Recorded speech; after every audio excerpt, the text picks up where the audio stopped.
Soviet BRDM-2. It's a scout car by Russian standards.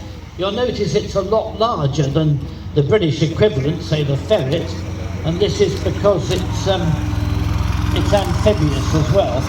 It has it's powered in the water by a water jet. Out of the water, it's four-wheel drive, but normally the BRDM also has little wheels, two little wheels on each side, between the front and rear wheels, which are lowered like an undercarriage to help it over bumpy ground. And it's quite unusual, something that they would chain drive, these wheels, and something only the Russians have ever done, so far anyway.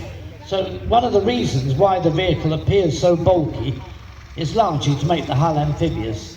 This particular version is the reconnaissance vehicle for chemical weapons. As it goes along, it can fire those sticks that you can see on the back there, arranged to hinge down vertically, and they're fired into the ground to mark the extent of a contaminated area.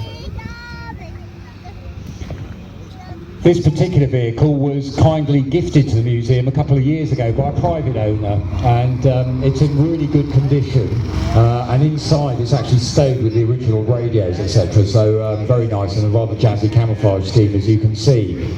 A very numerously produced vehicle. Over 7,000 of these were produced by Russia, and they were distributed around all the Eastern Bloc countries, sold on all around the world. So still in service, still around the place. And there's actually another privately owned version on display just in front of our Vehicle Conservation Centre, which is the anti-tank version.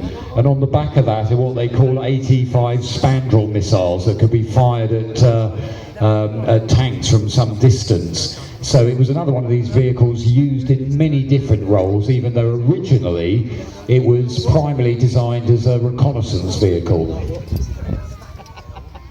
One of the features of all the Russian amphibious vehicles is the splashboard at the front. It's raised over the front of the vehicle and just keeps the water from washing back over the driver.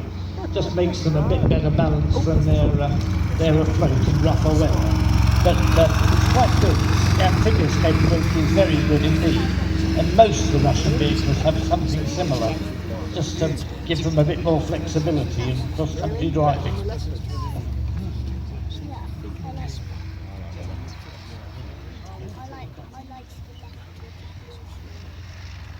Now, ladies and gentlemen, when the BRDM2 pops off, we're just going to water the track again for a second.